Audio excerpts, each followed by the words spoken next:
Bonjour et bienvenue pour la correction de cet exercice. Donc on veut calculer la limite lorsque n tend vers plus l'infini de 1 plus 1 sur racine de n puissance n et 1 plus 1 sur n puissance n. Une première approche, qui est fausse, ce serait de dire que 1 plus 1 sur racine de n, ça converge vers 1. Donc finalement 1 plus 1 sur racine de n, c'est environ égal à 1. Si je mets tout ça à la puissance n, j'obtiens 1 puissance n qui est égal à 1. Et ça finalement c'est faux. Donc on va le voir avec cet exemple. Finalement, lorsqu'on a une suite un qui converge vers 1, alors il est faux de dire que un puissance n converge aussi vers 1. Ça, c'est faux en général. En revanche, lorsqu'on veut étudier une suite de ce genre-là, ce qu'on fait, c'est qu'on passe à exponentielle de ln. C'est-à-dire, on sait que pour tout x strictement positif, x est égal à exponentielle de ln de x. Donc là, en gros, c'est ce qu'on fait. Donc 1 plus 1 sur n, c'est toujours positif, à la puissance n aussi. Donc finalement, pour tout n appartenant à n étoile, 1 plus 1 sur racine de n puissance n, c'est égal à exponentielle de ln de 1 plus 1 sur racine de n puissance n. Qui est égal à exponentielle de n, ln de 1 plus 1 sur racine de n. D'accord ? Maintenant, on va utiliser une propriété qu'on utilise régulièrement avec les logarithmes, qui consiste à dire que pour tout x appartenant à R+, x moins x carré sur 2 est plus petit que ln de 1 plus x, plus petit que x. Si on utilise cette propriété, on la démontrera à la fin, avec x égale 1 sur racine de n. On en déduit finalement que pour tout n appartenant à n étoile, 1 sur racine de n, moins 1 sur racine de n au carré, c'est-à-dire 1 sur n, 1 sur 2n puisqu'on a ici un 2, inférieur ou égal à ln de 1 plus 1 sur racine de n, inférieur ou égal à 1 sur racine de n. Maintenant, je multiplie par n, j'obtiens pour tout n appartenant à n étoile, racine de n, moins 1 demi, inférieur ou égal à n, ln de 1 plus 1 sur racine de n, inférieur ou égal à racine de n. Puisqu'effectivement, n divisé par racine de n, c'est égal à racine de n.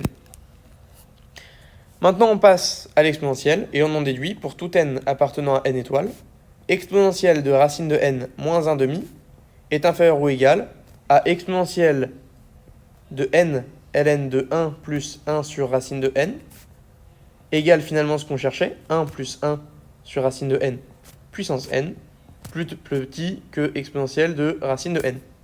Cette quantité-là, hop, ça tend vers plus l'infini. Donc, par minoration, on en déduit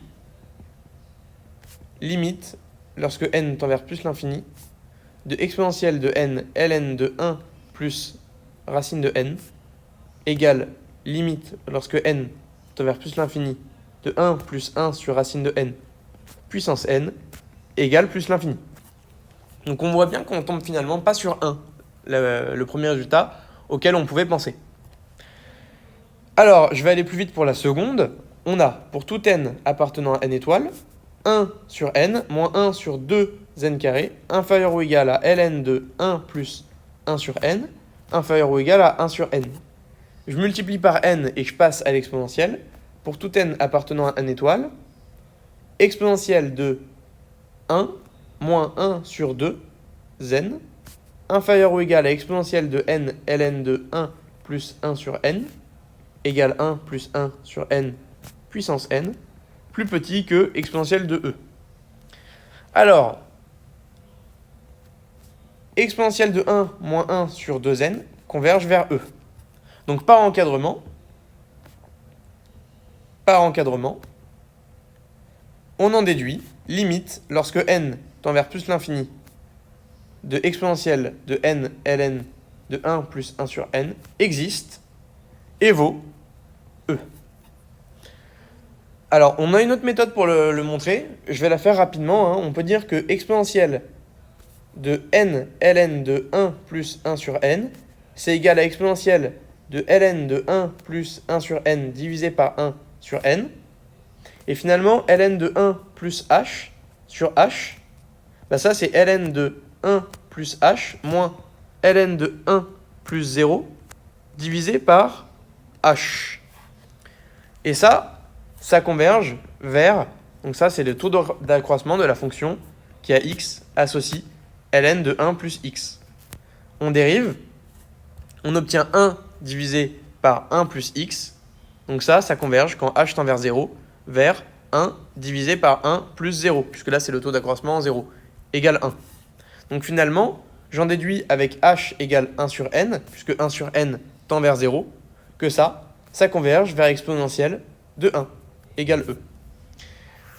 Enfin, on va montrer l'inégalité que je vous ai écrit plus haut, c'est-à-dire pour tout x appartenant à R+, x plus petit x moins x carré sur 2, inférieur ou égal à ln de 1 plus x, inférieur ou égal à x. Alors je vais juste montrer cette partie-là de l'inégalité, je vous laisserai montrer de votre côté l'autre partie. Alors, lorsqu'on veut montrer une inégalité comme ça avec des fonctions, souvent, ce qu'on fait, c'est qu'on pose une fonction et on étudie cette fonction.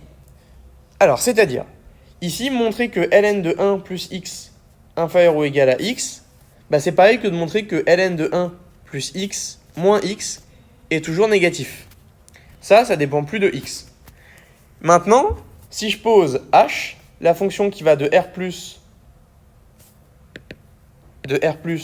dans R, qui à x associe ln de 1 plus x moins x.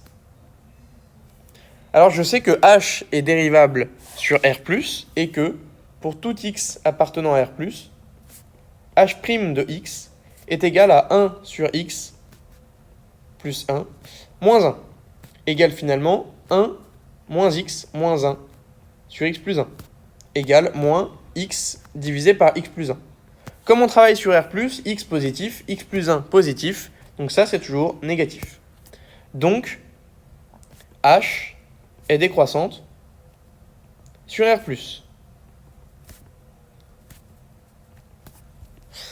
Donc, pour tout x appartenant à R+, h de x inférieur ou égal à h de 0 égale ln de 1 plus 0 moins 0 égale 0. Mais h de x, en remplaçant par ce que ça vaut, on obtient, donc, pour tout x appartenant à R+, ln de 1 plus x moins x négatif, qui est exactement l'inégalité qu'on cherchait en faisant passer le x de l'autre côté. Pour tout x appartenant à R+, ln de 1 plus x inférieur ou égal à x, si je fais plus x des deux côtés. Voilà. Je vous laisse montrer cette partie-là de l'inégalité. On pourra par exemple étudier la fonction g qui va de R+ dans R et qui à x associe ln de 1 plus x moins x plus x carré sur 2.